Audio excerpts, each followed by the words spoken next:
था, लेकिन मैं उनकी कसम खा के कहता हूं, ये कानून गरीबों के लिए अच्छा नहीं है और आप गरीबों को खत्म करना चाहते हैं।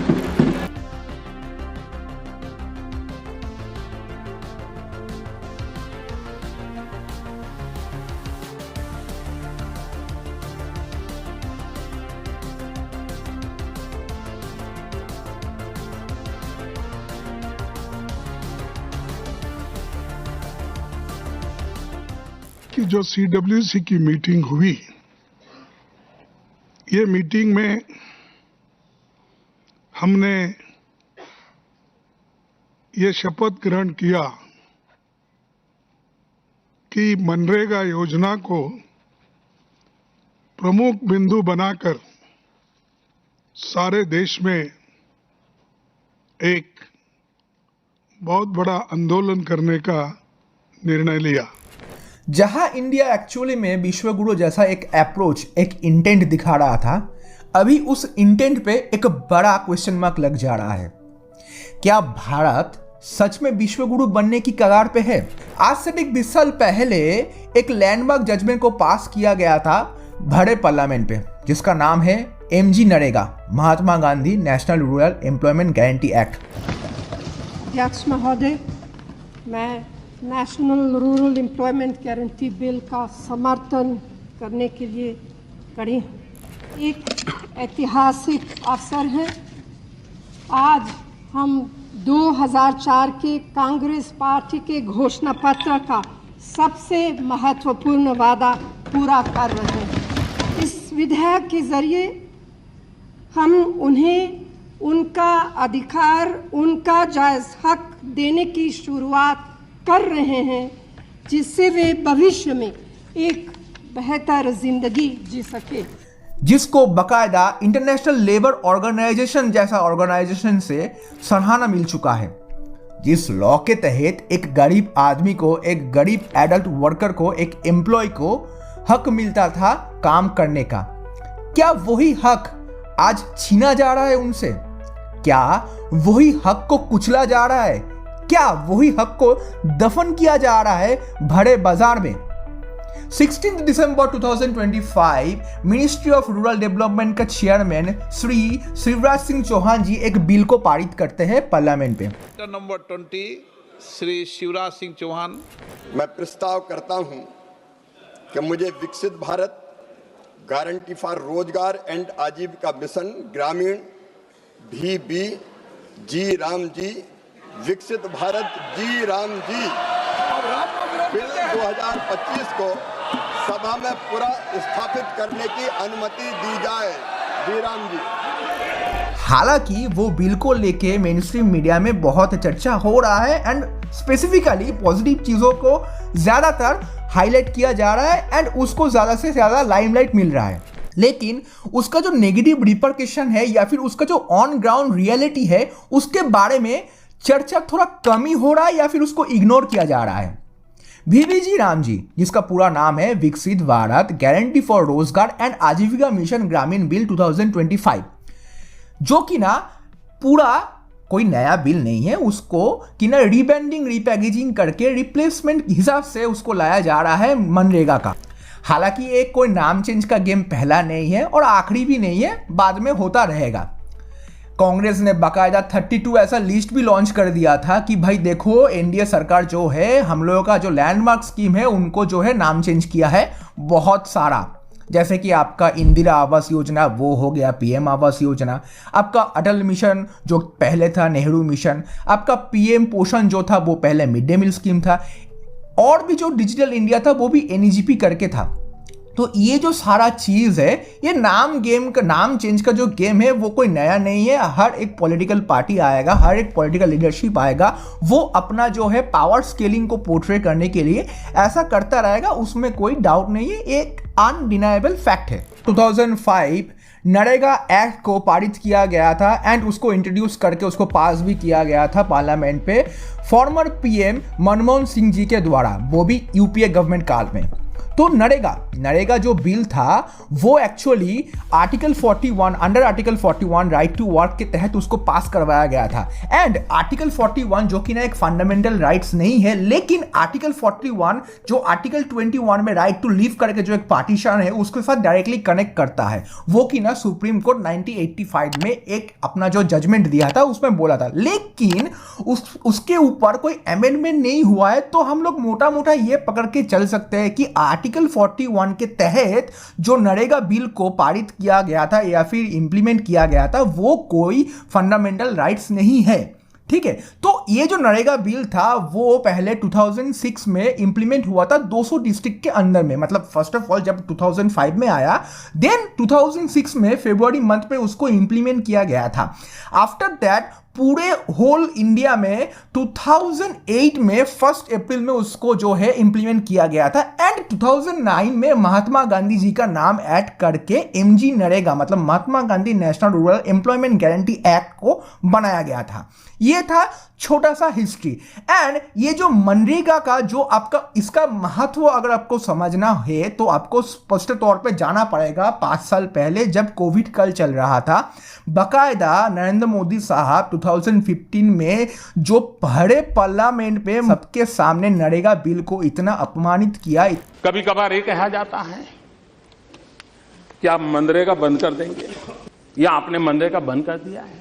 मैं इतना तो जरूर विश्वास करता हूं कि आप लोग, आपका अभिप्राय भी अलग अलग हो सकता है, अभी इसमें मोदी को ज्यादा ज्ञान नहीं है, इसमें कम अनुभव है। सब मेरी राजनीतिक सूझबूझ कहती है कि मनरेगा कभी बंद मत करो। मैं ऐसी गलती नहीं कर सकता हूं क्योंकि मनरेगा आपकी विफलताओं का जीता जागता स्मारक है।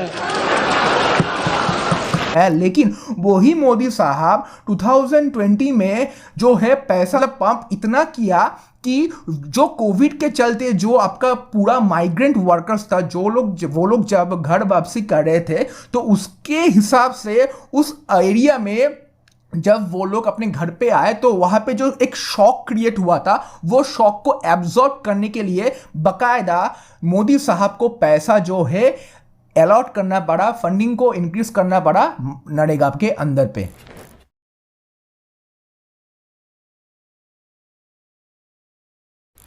मनरेगा, एमजी नरेगा, जिसको रूरल सेक्टर का लाइफलाइन बोला जाता है, वही आज जो है वेंटिलेशन के अंदर में है। क्यों, कैसे? रुको जरा सब्र करो, बताता हूं। मनरेगा जो है उसका कुछ पॉजिटिव साइड्स को पहले हम लोग आलोचना करते हैं। फर्स्ट ऑफ ऑल, मनरेगा में 26 करोड़ से भी ज्यादा जो है वर्कर्स रजिस्टर्ड है, उनमें से 12 करोड़ जो है एक्टिवली काम करता है। तो इसको लेके, ये काउंट को लेके बहुत डिबेट रहता है, उसको बाद में हम लोग कवर करते हैं। एंड इस मनरेगा के चलते बहुत सारा एसेट भी क्रिएशन हुआ है। 9 करोड़ के आसपास जो है एसेट क्रिएशन किया गया है। एंड जो आपका परसेंटेज है वो 150 करोड़, उससे भी ज्यादा जो है परसेंटेज जनरेट हुआ है। डायरेक्ट बेनिफिट ट्रांसफर 26 करोड़ तक किया गया है। एंड सिर्फ यही नहीं, बहुत सारा जो स्टेट अब बिलोंग करता है, जैसे कि आपका राजस्थान बोल दीजिए, केरला बोल दीजिए, तेलंगाना बोल दीजिए, आंध्र प्रदेश बोल दीजिए, इवन ओडिशा भी बहुत ही अच्छा जो है इंप्रूवमेंट कर रहा है। एंड उसके ऊपर मतलब मनरेगा के ऊपर बहुत ही अच्छा योगदान कर रहा है। बाकायदा आंध्र प्रदेश मनरेगा के अंदर में कुछ इंप्लीमेंटेशन भी किया है, जैसे कि आपका बायोमेट्रिक अटेंडेंस किया है, जो प्लानिंग किया है, जो एग्जीक्यूशन है प्रोजेक्ट के अंदर उसको बढ़ोतरी किया है, उसको प्रमोट किया है, उसके ऊपर बहुत सारा काम किया है, स्मूथ प्रोसेस किया है, पेमेंट के ऊपर बहुत काम किया है। तो स्टेट लोग वो जो है वो मनरेगा के ऊपर बहुत ही काम कर रहा है एंड मनरेगा को सफल तरीके से एग्जीक्यूट करने में बहुत ही हेल्प कर रहा है, उसमें कोई संदेह नहीं है। एसाइड आपको ये भी देखना पड़ेगा, मनरेगा जो है वो एक्चुअली रूरल सेक्टर में जो तबका है, एकदम जो बिलो तबका है, उन लोगों को कवर करता है। जैसे कि मनरेगा के अंदर में 1/3 पोजीशन जो है वुमेन के लिए प्रिजर्व है एंड SC/ST के लिए भी बहुत प्रिजर्व रहता है। इसके तरफ से अगर मैं उसको डीप डाउन एनालिसिस करूं कि ये जो मनरेगा है ये एक्चुअली वेमेन को जो है एक एम्पावरमेंट बूस्ट करता है एंड जो हम लोगों का पिछड़ा हुआ जाति है उन लोगों को भी एक इकोनॉमिकल सपोर्ट भी प्रोवाइड करता है। LPG reformation, liberalization, privatization and globalization के चलते रूरल सेक्टर उतना प्रभावित नहीं हुआ था। हालांकि अर्बन सेक्टर में उसके चलते बहुत जो है इकोनॉमिक बूस्ट मिला था, लेकिन मनरेगा के बाद ही जो है रूरल सेक्टर में, इकोनॉमिक सेक्टर में जो है जान आया था। आप ये भी समझ सकते हैं कि आपका जो है मनरेगा, उसका इम्प्लीमेंटेशन, उसका एग्जीक्यूशन, उसका बॉटम टू टॉप अप्रोच, मतलब हर एक चीज जो है परफेक्टली सिंक था। इसके चलते मनरेगा के अंदर में जो एक फाउंडेशन जो था वो बहुत ही स्ट्रांग था। हालांकि ऐसा बहुत सारा फ्लॉड भी था या फिर बहुत सारा नेगेटिव इशू भी था, उसको हम लोग आगे कवर करेंगे। ये जो मनरेगा था उसका अगर जीता जाता, हम एग्जाम्पल आपको दे, मैंने पहले ही बोला था कि 3 में से 1 जो भाग था वो प्रिजर्व रहता है वुमेन के लिए। As an example, Himachal Pradesh में SC/ST कैटेगरी से बिलोंग करता हुआ जो वुमेन है उनसे ही 60% परसेंटेज जो है वो जनरेट होता है मनरेगा के अंदर में। इवन हिमाचल प्रदेश के अंदर में फाइनेंशियल ईयर 2020 या 21 में लगभग 950 करोड़ के ऊपर जो है पैसा डाला गया था या फिर फंडिंग को जो है एलोकेट किया गया था, लेकिन ईयर टू ईयर उसके ऊपर जो है फंडिंग जो है उसका जो है माइनस होता ही चला गया। अभी जो आपका न्यू फाइनेंशियल ईयर है उसमें 750 करोड़ तक फंडिंग किया गया है। इसके चलते जो एक सीनियर ऑफिसर है, मतलब हिमाचल प्रदेश में काम करता हुआ, मिनिस्टर रूरल डिपार्टमेंट में काम करता हुआ एक सीनियर ऑफिसर ने बाकायदा चिंता भी जताया है कि हिमाचल प्रदेश एक बहुत ही अच्छा काम करता हुआ एक स्टेट था जो मनरेगा के अंदर में एक अच्छा परफॉर्मेंस प्रोवाइड कर रहा था, लेकिन अभी जो नॉर्मेटिव एलोकेशन हो रहा है उसके चलते जो है इसके ऊपर एक प्रभाव दिख सकता है, एक ऑब्स्टेकल दिख सकता है। नॉर्मेटिव एलोकेशन क्या है? सीधा सा एक पॉइंट में सिंपल से उसको बोलता हूं। नॉर्मेटिव एलोकेशन का मतलब, अगर सेंट्रल गवर्नमेंट कोई नॉर्म्स सेट कर दे कि भाई आज मैं एक स्टेट के लिए इतना ही फंडिंग दूंगा, इतना ही मैं फंडिंग उसको प्रोवाइड करूंगा, उसको ही नॉर्मेटिव एलोकेशन कहा जाता है। मतलब अगर मान के चलिए कोई स्टेट के लिए सेंटर 100 करोड़ ही अलॉट करे फॉर दी मनरेगा, उसके ज्यादा अगर कुछ भी खर्चा होगा स्टेट को बेयर करना पड़ेगा। पहले ये अप्रोच नहीं था, पहले बॉटम टू टॉप अप्रोच था। मतलब जो आपका पंचायती राज था या फिर पंचायत में वो डिसीजन लिया जाता है कि क्या क्या काम करवाना पड़ेगा, कि उसके बेसिस पे जो है फंडिंग को अप्रूव किया जाता था।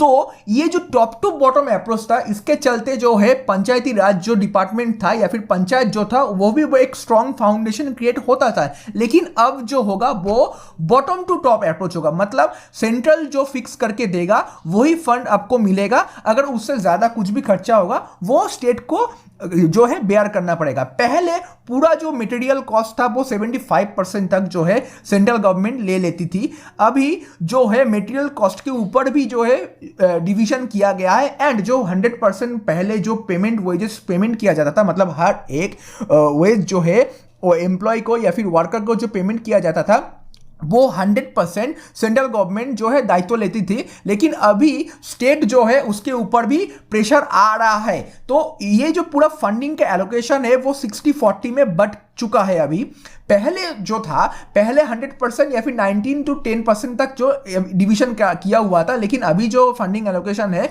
सिर्फ यूनियन टेरिटरीज एंड कुछ कुछ स्टेट को छोड़ के बाकी सब के ऊपर 60-40 में डिवीजन किया गया है। इसके चलते स्टेट में ऐसा बोला जा रहा है कि जो फिस्कल डिफिसिट है वो स्टेट एंड सेंट्रल में जो है एक अच्छे से बैलेंस रहेगा। लेकिन भाई स्टेट तो पहले से ही अपना जो है टैक्स के हिसाब से जो अर्निंग आता था वो उसको सरेंडर कर दिया।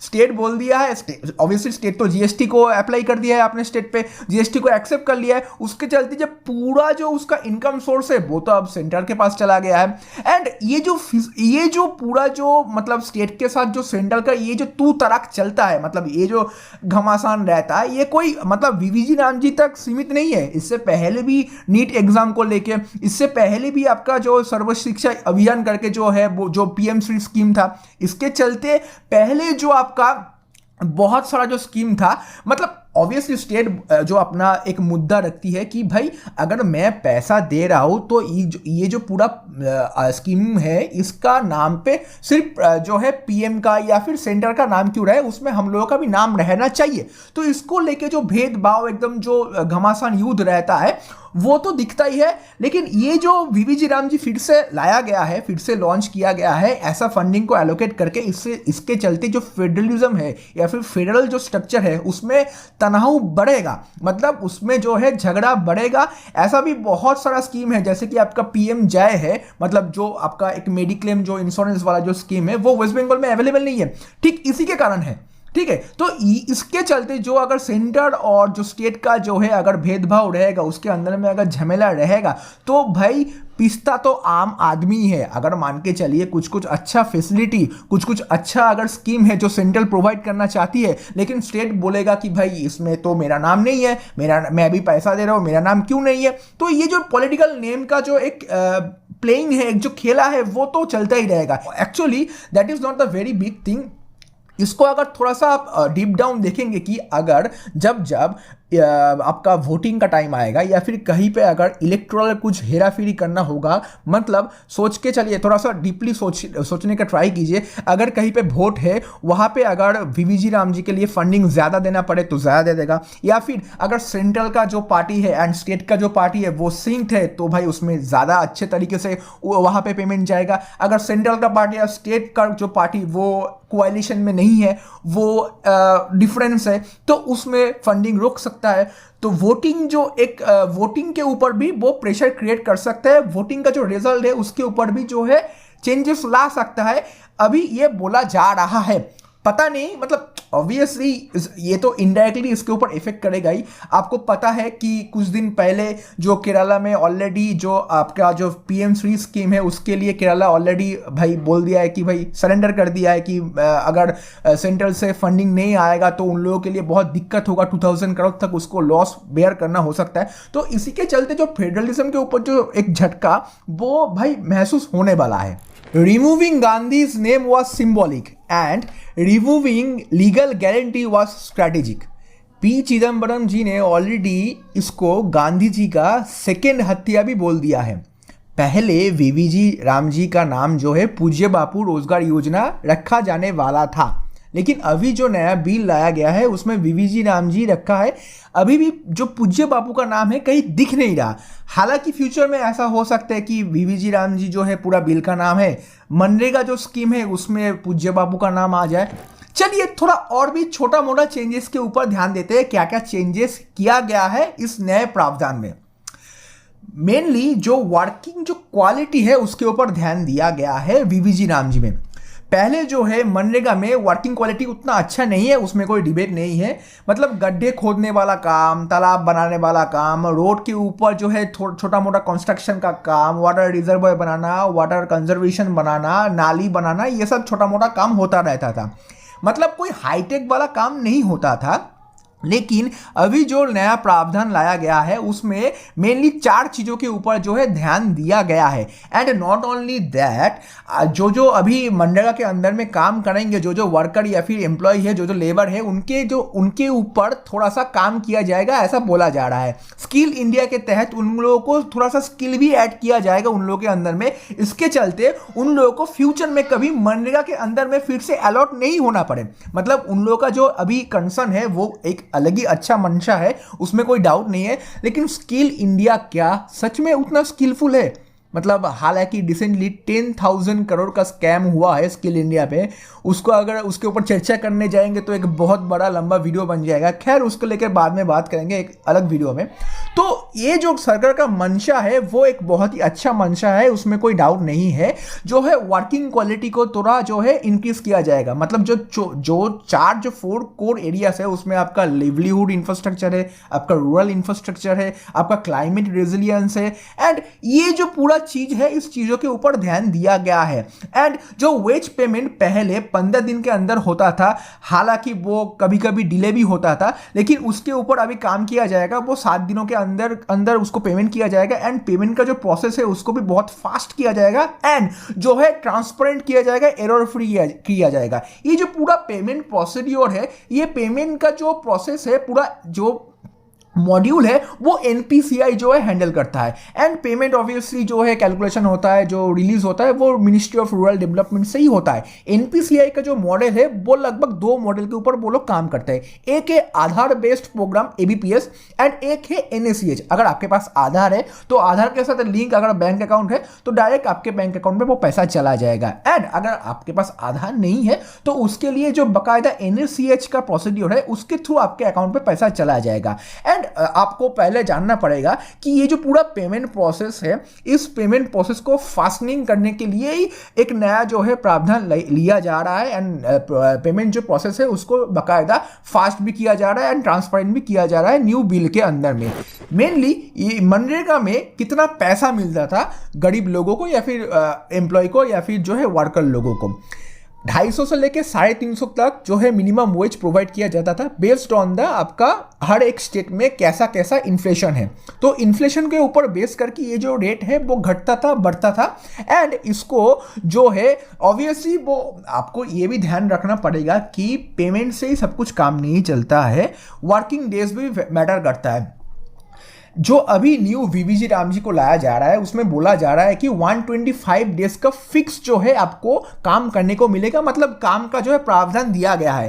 पहले जो था वो 100 डेज का था एंड वो 100 डेज भी कुछ कुछ सेक्शन में अगर कुछ फेमाइन सेक्शन आ जाए या फिर अकाल सिचुएशन आ जाएगा एंड जो एसटी लोगों के लिए वो 150 दिन तक जो है हिट करता था, मतलब उसको एक्सटेंड किया जाता था। लेकिन अभी जो है वो 125 डेज तक वो फिक्स्ड है। एंड नॉट ओनली दैट, अगर थोड़ा सा आप डीप डाउन उसको एनालिसिस करेंगे आपको ये भी रिपोर्ट मिलेगा, अगर जो 12 करोड़ के ऊपर जो आपका रजिस्टर्ड एम्प्लॉय है, मतलब रजिस्टर्ड जो वर्कर है, वो उसमें से 40 लाख को ही, मतलब 40 लाख फैमिली को या फिर एम्प्लॉय को, लेबर को 100 दिनों का काम मिलता है। मतलब आप सोचिए कि कितना बड़ा परसेंटेज का जो है रेशियो का डेविएशन है। मतलब 12 करोड़ में से सिर्फ 40 लाख लोगों को ही पूरा 100 दिन का काम मिलता था। तो ये जो एक फैक्ट है एंड बाकी लोगों को लगभग कम से कम 40 या फिर 50 डेज तक मिल सकता है। लगभग मिनिमम 40 डेज का ही उन लोगों को काम मिलता था। अभी जो नया प्रावधान लाया जा रहा है उसमें ज़्यादा से ज़्यादा क्या ही हो सकता है, शायद 50 डेज तक हो। तो ये जो वर्किंग डेज के ऊपर जो एक नया प्रावधान लाया गया वो भी एक बहुत अच्छा प्लानिंग है। लेकिन इसमें एक छोटा सा प्रॉब्लम जो मुझे दिखा, क्योंकि पहले सीजनल जो पॉज वो नहीं था, लेकिन अभी सीजनल पॉज को इंक्लूड किया गया है। मतलब पूरे साल में 60 डेज का एक सीजनल पॉज मिलेगा। वो हर कोई भी सीजन में हो सकता है, लेकिन गवर्नमेंट का जो मेन टारगेट है वो अगर एग्रीकल्चरल जो पीक टाइम होता है, एग्रीकल्चरल जो सीजन होता है, उस 60 डेज में जो है मनरेगा को पॉज किया जाएगा। इसके चलते एग्रीकल्चर या फिर फार्मिंग सेक्टर से बिलोंग करता हुआ फार्मर्स को जो है चीप लेबर भी मिल सकता है।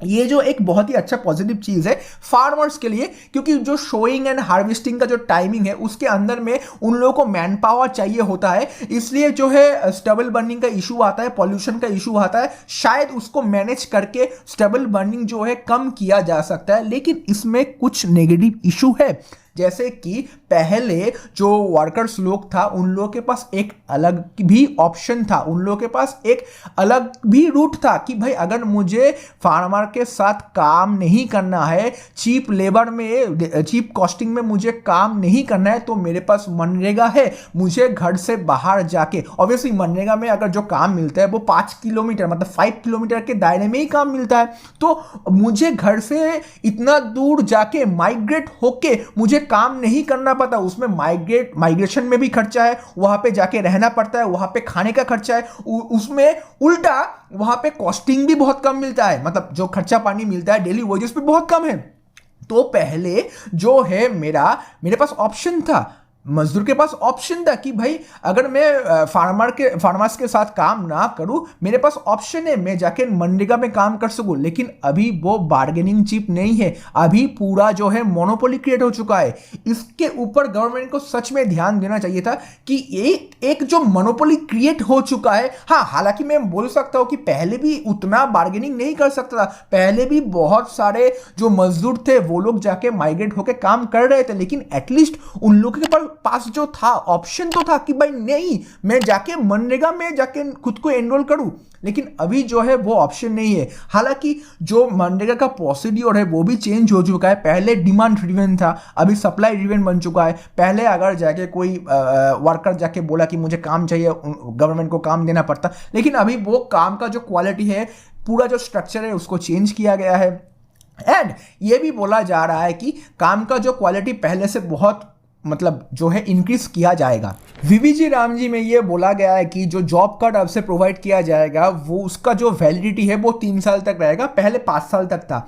एंड जो जॉब कार्ड का जो उसमें कुछ कलर भी ऐड किया गया है। एंड 3 साल का जो प्रावधान दिया गया है उसमें ये बोला जा रहा है कि जो जॉब कार्ड जो 3 साल बाद जो एक अपडेशन होगा या फिर से रीचेकिंग होगा, क्रॉस वेरिफिकेशन होगा, इसके चलते जो है मास्टर रोल जो है वो अपडेटेड रहेगा। एंड जो है अटेंडेंस के लिए इवन जो बहुत सारा ऐसा भी प्रावधान एडिशन किया गया है कि भाई एआई टेक्नोलॉजी को इनपुट किया जाएगा, जो अटेंडेंस प्रोसीजर को और भी थोड़ा पुख्ता किया जाएगा, जो आपका जो जियो टैगिंग है उसको ऐड किया जाएगा। मतलब हर एक जगह पे जो है चेक एंड बैलेंस का काम किया जाएगा। एंड जो है फेक जो आईडी है, घोस्ट जो एम्प्लॉय है, घोस्ट जो लेबर है, ये एंड जो धांधलीबाजी होता था, मान के चलिए कहीं पे एक जगह पे गड्ढा खोद दिया, उसको फिर से ठीक करके फिर से गड्ढा खोद के उसका फोटो खींच के पैसा पहले लिया जाता था। तो ये सब कुछ प्रोसेस को डेविएट किया जाएगा, माइनस किया जाएगा। इसके चलते जो है धांधलीबाजी जो कम किया जाएगा। जो फेक आईडीज या फिर फेक अगर कुछ काम के ऊपर बेस करके कोई भी पैसा हड़पना चाहे या फिर धांधलीबाजी करना चाहे, उसके ऊपर पेनल्टी भी दिया गया है। मतलब पहले 1000 रुपये का पेनल्टी था, अभी 10,000 रुपये का पेनल्टी दिया गया है।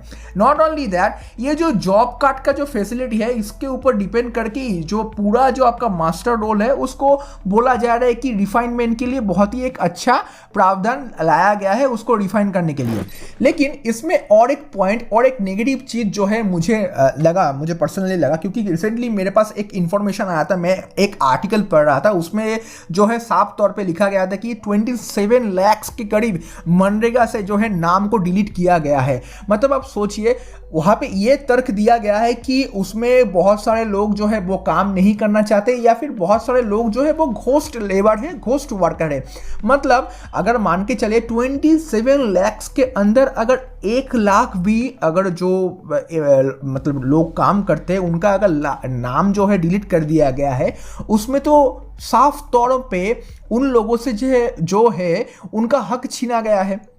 मतलब अगर मान के चलिए ये जो मैंने पूरा प्रोसीड्योर बोला है, आपका आप जियो टैगिंग बोल लीजिए, आपका अटेंडेंस का जो भी फेचिंग का सिचुएशन है या फिर प्रोसीड्योर है, जो आपका प्रोफाइल क्रिएशन है, या फिर हर एक चीज़ को अगर थोड़ा सा आप आकेंगे कि भाई सबके लिए लिटरेसी का जो है बहुत ज़रूरत है। मतलब डिजिटल लिटरेसी जो है बहुत एकदम हाई क्वालिटी का चाहिए एंड अवेयरनेस भी बहुत चाहिए।